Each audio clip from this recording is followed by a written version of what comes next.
દ્વાદશીની કથા, એકાદશી વ્રત પારાયણ કથા। મિત્રો, એકાદશીના બીજા દિવસે જે એકાદશી હોય એને દ્વાદશી કહે છે અને દ્વાદશીના દિવસે પારણા કરવાની પણ એક કથા છે મિત્રો, એ જરૂર જ સાંભળવી જોઈએ। હરે કૃષ્ણ કૃષ્ણ કૃષ્ણ હરે હરે, હરે રામ રામ રામ હરે હરે, ઓમ નમો ભગવતે વાસુદેવાય। મિત્રો, આપણે આજે સાંભળીશું દ્વાદશીના દિવસે સાંભળવા વાળી કથા। દ્વાદશીના દિવસે આ કથા જરૂર સાંભળવી જોઈએ। જે લોકો એકાદશી કરે છે તે લોકોને એકાદશીના બીજા દિવસે પારણા જરૂર કરવા જોઈએ, એટલે કે વ્રતને ખોલવું જોઈએ। આમ કરવાથી એકાદશી વ્રતની પૂર્ણાવતી માનવામાં આવે છે। આ કથા ભગવાન શ્રી કૃષ્ણએ એક કુંભારને સંભળાવી હતી, દ્વાદશીનું મહત્વ સંભળાવ્યું હતું। આ કથા દ્વાદશીના દિવસે સાંભળવાથી એકાદશી વ્રતનું પૂરું ફળ પ્રાપ્ત થાય છે। ચાલો પૂરા મનથી આપણે આ કથા સાંભળીએ। એક સમયની વાત છે, અમરીશ નામનો એક રાજા હતો। તે ભગવાન વિષ્ણુનો પરમ ભક્ત હતો। તે રાજા તેની પત્ની સાથે 12 મહિનાની બધી જ એકાદશીના વ્રત પૂરા શ્રદ્ધાથી અને ભાવથી કરતા હતા। તો એકવાર એ રાજાએ એકાદશીનું પૂજન કરી, ગૌદાન કરી અને પારણા કરવા જઈ જ રહ્યા હતા। તેવામાં દુર્વાસા ઋષિ તેમની સાથે શિષ્યો સાથે અમરીશ રાજાના મહેલ પધાર્યા।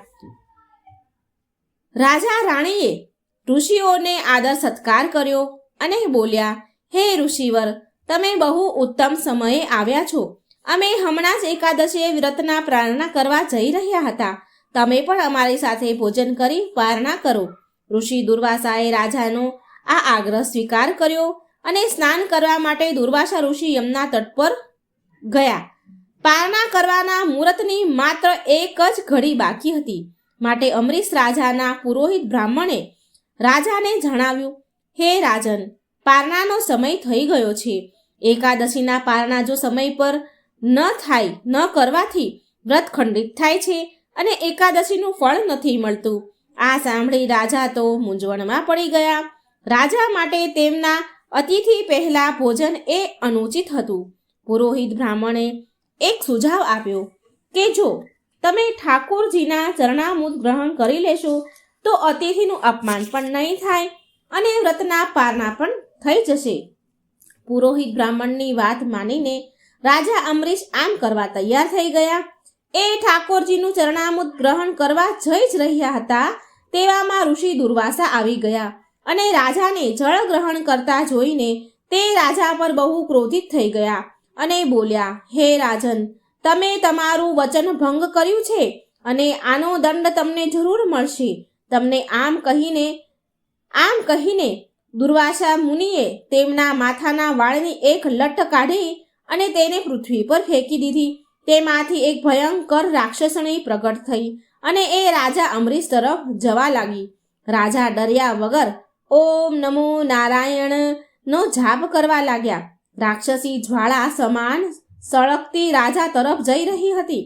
ત્યારે એટલામાં ભગવાન વિષ્ણુનું સુદર્શન ચક્ર, જે પહેલેથી જ હરિની કૃપાથી રાજાની સુરક્ષામાં નિયુક્ત હતું, તે સુદર્શન ચક્રએ રાક્ષસીને પળવારમાં બાળીને ભસ્મ કરી દીધી અને એ સુદર્શન ચક્ર દુર્વાસા મુનિ તરફ ચાલવા લાગ્યું।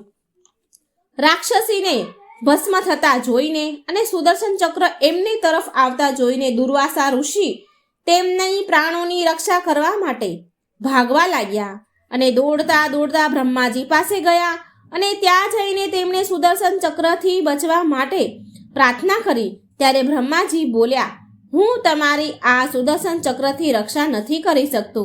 આને શાંત કરવા માટે તમારે ભગવાન શ્રી હરિ પાસે જવું પડશે, પણ જે ગતિથી સુદર્શન ચક્ર તમારી તરફ આવી રહ્યું છે, હું તેને પ્રાર્થના કરી શકું છું। જ્યાં સુધી તમે વૈકુંઠ ન પહોંચો ત્યાં સુધી તમને કોઈ હાનિ નહીં પહોંચાડે।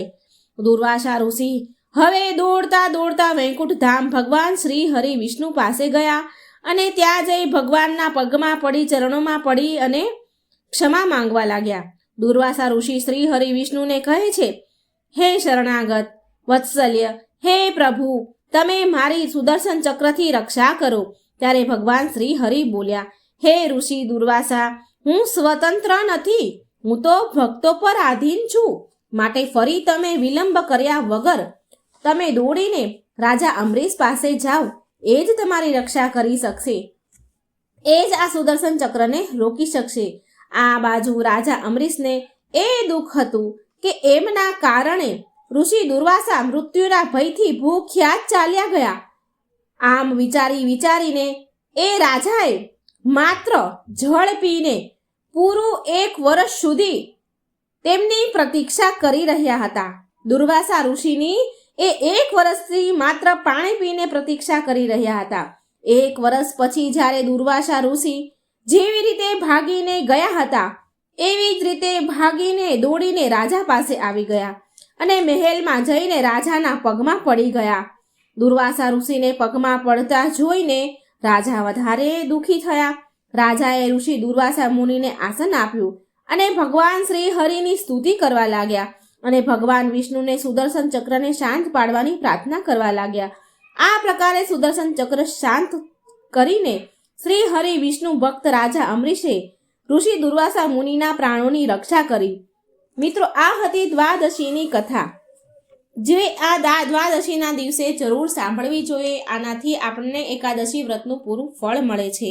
તો મિત્રો, દરેક દ્વાદશીના દિવસે આ કથા જરૂર સાંભળજો, શેર કરજો, લાઈક કરજો અને આ ચેનલને સબસ્ક્રાઈબ જરૂર કરજો. હરે કૃષ્ણ કૃષ્ણ કૃષ્ણ હરે હરે, હરે રામ રામ રામ હરે હરે. ભગવાન તમને સુખ, સમૃદ્ધિ અને શાંતિ આપે એવી પ્રાર્થના સાથે ધન્યવાદ. જય શ્રી કૃષ્ણ. રાધે રાધે. Thank you.